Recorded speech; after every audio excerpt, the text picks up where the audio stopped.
गुलाब है, जी जी इनसे हम गलकंद बनाते हैं, इनसे हम शरबत बनाते हैं, इनसे रोज़ वाटर बनाते हैं। जी जी तो इसको लगाया क्यों गया ये मैं आपको आगे बताऊंगा। जी जी तो ये हमने स्टार्टिंग में ये एक शॉप बना रखी है। इसमें हम जो भी खादें बनाते हैं और ये हमारा जो स्प्रे बनाते हैं वो इसमें वहाँ सेल करने के लिए एक शॉप है। जो शहर के लोग आते हैं उनको ये बनानी मुश्किल होती है तो वहाँ से खरीद ले जाते हैं। जी जी तो इस खेत में आप देखोगे कि 1 इंच जगह को भी एक काम के लिए नहीं बरता, उसको एक से ज़्यादा कामों के लिए बरता गया है। जी जी जैसे ये देखें, ये नीचे एक 3 फीट बाय 10 फीट का एक केज पिंजरा है। जी तो जी इसमें क्या है, जो हमारे जानवर रहते हैं मुर्गियों का एक पिंजरा है। जी इसके ऊपर छत के ऊपर हमने एक ट्रे बना ली। इस ट्रे में हमने कंपोस्ट और मिट्टी डाल के इसमें एक ट्रे बन गई। इस ट्रे में हम 3 फसलें लेते हैं। सबसे इस बार हम लेट हो गए। सबसे पहले इसमें हम पालक लेते हैं। पालक के बाद 3 महीने की पालक लेते हैं। पालक को काटते हैं और इनको ही खिला देते हैं। वनस्पति जीवों को पालती है। जी पालक के बाद हम इसमें प्याज लगा देते हैं। 3 महीने की फसल प्याज की है। प्याज के बाद हम 3 महीना इसको खाली छोड़ते हैं। उसके बाद हम अगस्त में जब बारिशें शुरू हो जाती हैं तो इसमें मूंगफली लगा देते हैं। तो हमने इस ट्रे में से 3 फसलें ले ली। जी तो और 3 महीना हमने खाली भी छोड़ दिया इसको। इसके ऊपर हमने ये छोटा सा स्ट्रक्चर बना के इसमें अंगूरों की बेलें लगा रखी हैं। जी तो इसमें से अंगूर मिल गया। और जो ये जानवरों का पिंजरा है, जानवरों को गर्मी ना आए, दूसरी तरफ से गर्म हवाएं ना आए, तो इसमें बदबू ना आए, इसके लिए हमने वहाँ पीछे से देसी गुलाब लगा दिया।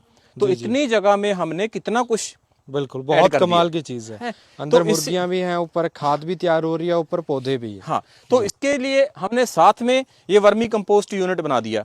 इसको आगे लगातार इसको चलाते थे तो ज़्यादा इन्वेस्टमेंट ज़्यादा होती थी। इन्वेस्टमेंट हमारा बजट था 1 लाख का, और 1 लाख में हमने सोर्स ऑफ इनकम जनरेट करना था। तो ये हमारा रास्ता था जाने के लिए। ये रास्ता वेस्टेज पड़ा था, इसमें कोई कुछ आमदनी नहीं हो रही थी। तो हमने ये 3 मरले जगह की एक स्ट्रिप ले ली 5 फीट की। इसमें 1 लाख रुपए की इन्वेस्टमेंट करके यहाँ से हमने सोर्स ऑफ इनकम जनरेट किए हैं। तो ये वर्मी कंपोस्ट यूनिट है।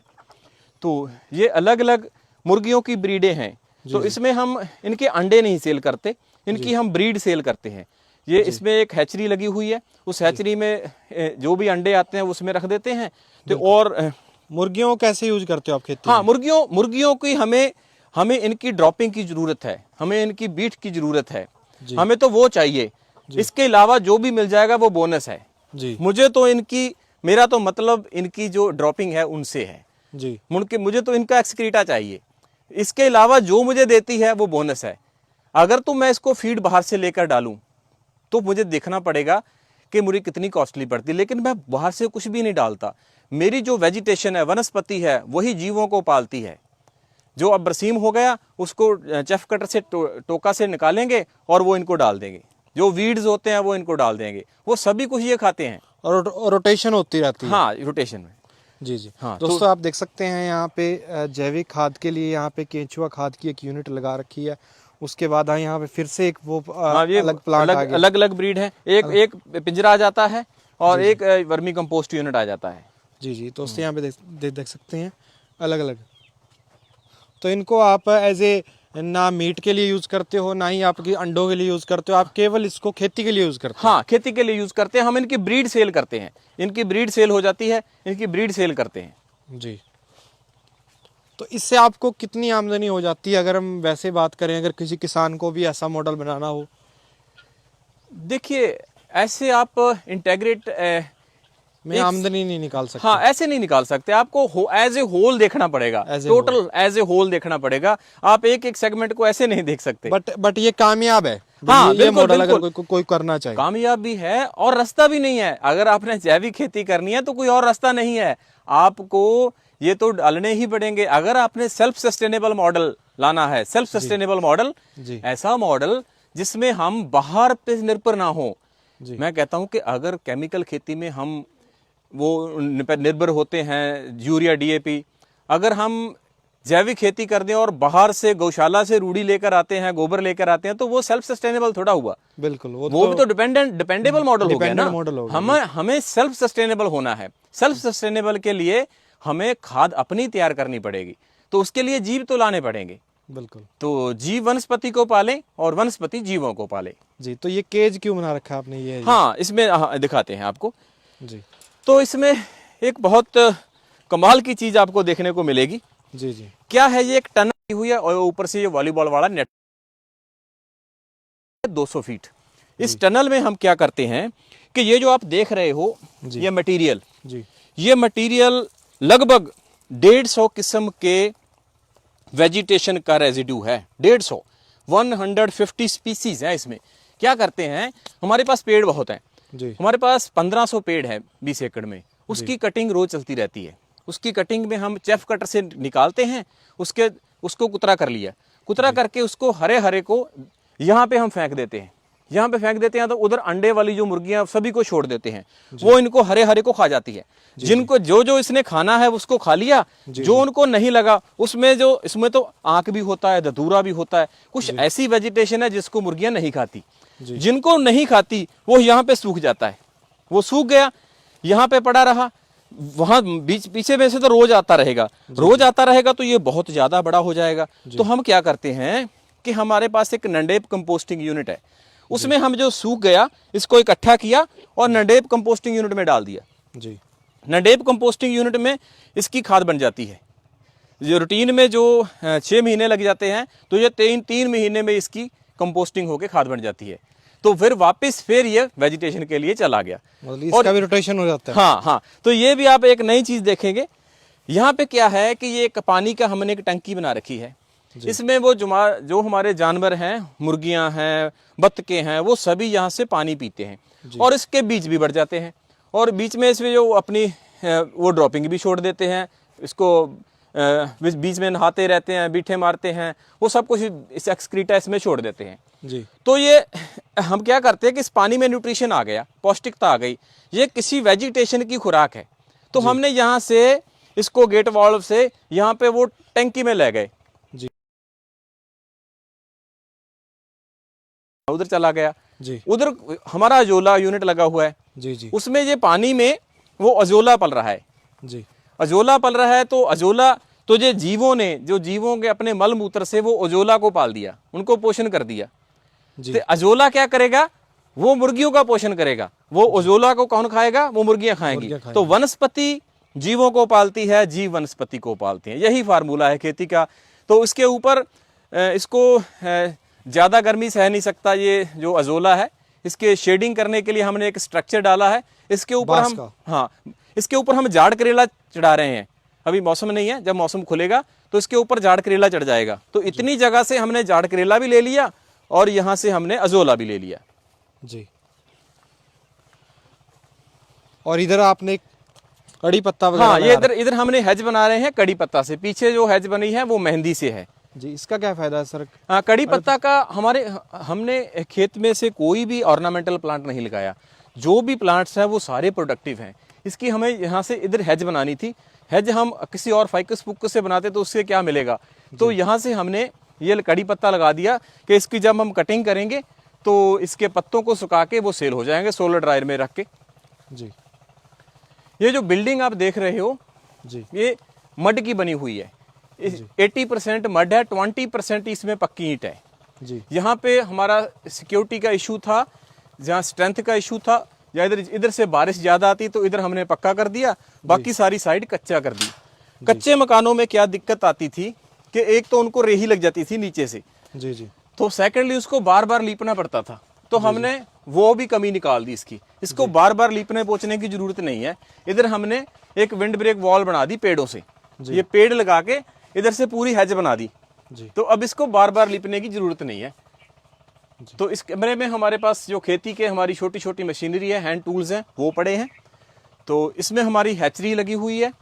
जी जी और जितनी भी हमारी कंपोस्टिंग खादें हैं वो यहाँ पे स्टोर होती हैं। जी ये हमारा कमरा बकरियों का है। देख सकते हैं दोस्तों, हाँ। अंदर बकरियां भी आपको देखने को मिल रही हैं। जी इधर ये कमरा हमारी एक मुर्गियों की ब्रीड है, कड़कनाथ, उनका है। इसके बाद ये मुर्गियों की एक और ब्रीड है RIR। इधर वाली जो भी ब्रीडें हैं वो अंडों के लिए हैं, वो उधर वाली ब्रीड वो ब्रीड के लिए थी। ये बत्तखें हैं छोटी, जी जी ये भी अंडों के लिए हैं। तो मेन इसका हमें प्रिंसिपल फोकस इनके एक्सक्रीटे पे है। वो जो हमें अंडे मिल रहे हैं वो तो फ्री में बोनस है। जी जी। हाँ, तो ये पानी गर्म करने के लिए देसी गीज़र है, इसमें हम लकड़ी बालते हैं और जो राख आती है उस राख को हम फिर वापस खेत में यूज करते हैं। आपने एक वहां पे एक कंडा लगा हुआ भी देखा होगा गेट में। बिल्कुल बिल्कुल। हाँ, उसमें हम क्या करते हैं कि हमारे पास लकड़ियां बहुत हो जाती हैं, हम गाँव के लोगों को राख के बदले में लकड़ियां देते हैं। कोई आए 10 किलो राख ले आए और 10 किलो लकड़ी ले जाए। राख में बहुत ज्यादा न्यूट्रिशन है, न्यूट्रिएंट्स हैं। ओके। तो राख को भी हम यूज कर सकते जी हैं। जी जी जी हाँ। तो इस खेत में हम 0% वेस्टेज करते हैं। नेचुरल सोर्सेज को किसी भी तरह हमने डिप्लीट नहीं किया। ह्यूमन एक्सक्रीटा है जो मनुक्खी मलमूत्र है, उसको हमने गोबर गैस में ले आए। यहाँ के साथ 3 टॉयलेट्स थी, टॉयलेट का जो एक्सक्रीटा है वो यहाँ पे आ गया गोबर गैस में, बायोगैस प्लांट में। जी जी। और बायोगैस प्लांट में हमने इसकी गैस निकाल ली, उस गैस को हम कुकिंग के लिए ले गए।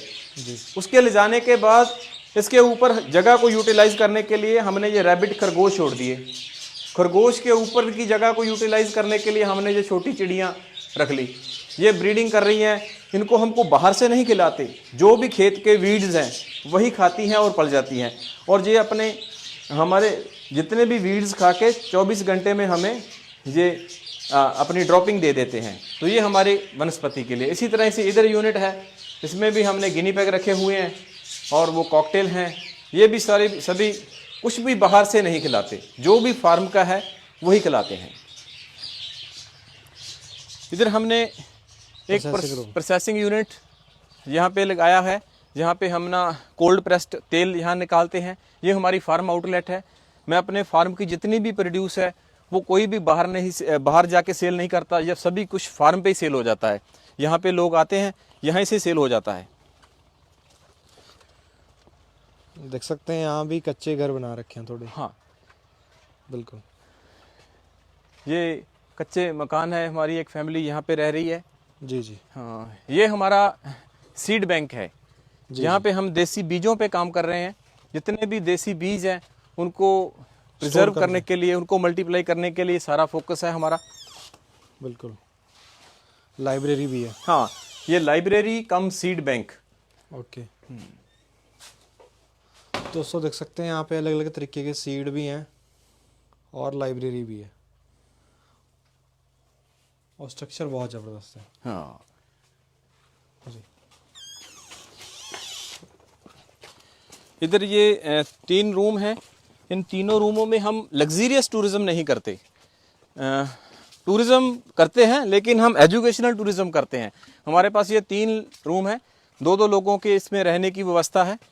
तो हम कोई खेती सीखने के लिए आता है तो उसको यहाँ पे रहने की व्यवस्था है। तो इसमें हमारा एक पैकेज है, 3 दिन और 2 नाइट।